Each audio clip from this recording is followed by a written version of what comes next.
They said she had no name. They said her parents offered her to the tree before she was born, and now, on the day of her wedding, she ran.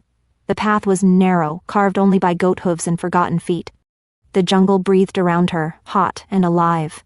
Leaves hung heavy, and the air smelled of red earth and old fire. Her white veil was torn and soaked. Her bare feet were bleeding.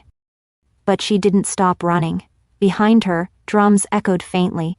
The village was still dancing. They hadn't noticed she was gone yet. Ahead, the forest grew darker.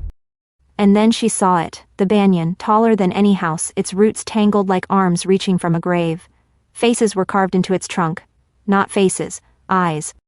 Dozens of them, each shaped with perfect care, some wide, some narrow, some shut, like they were only resting. She slowed. The story said if you stepped too close, the tree would whisper your true name. The girl had never been told hers. Wind brushed her skin. The veil fluttered. Something moved in the tree. She looked up, and one of the eyes was open, not carved.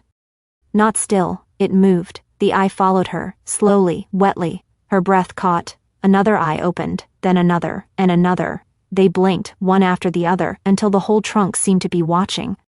Her lips trembled. She took one more step and placed her palm against the bark. It was warm, almost breathing. Then, from deep inside the tree, something moved. Not a sound, a shift. The girl didn't scream. Long before the bride was born, the oldest woman in the village had warned them. That tree watches, she whispered, blind in one eye and coughing with every word. You feed it once, and it remembers the taste forever. They called her Mama Koi, the one who talked to bones and walked with a stick carved from stormwood. No one listened anymore.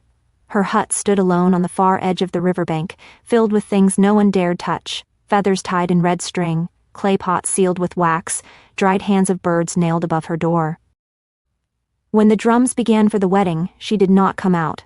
She boiled bitter roots and stared at the steam, mumbling names no one else remembered. But then, something shifted. Her pot cracked. The flame beneath it hissed and died. She froze. Far away, deep in the jungle, something had awakened. She turned her ear to the wind and heard it, not the drums, not the singing, but the silence. A silence that came only when the bride stopped running. Fools, she whispered. You fed her to the wrong spirit. She stood, dragging a thick shawl over her shoulders. Around her neck, a charm made of teeth began to hum. The old woman reached for her staff. The jungle was moving again. The tree had opened its eyes, and somewhere beneath its roots, the buried bride had begun to remember who she was.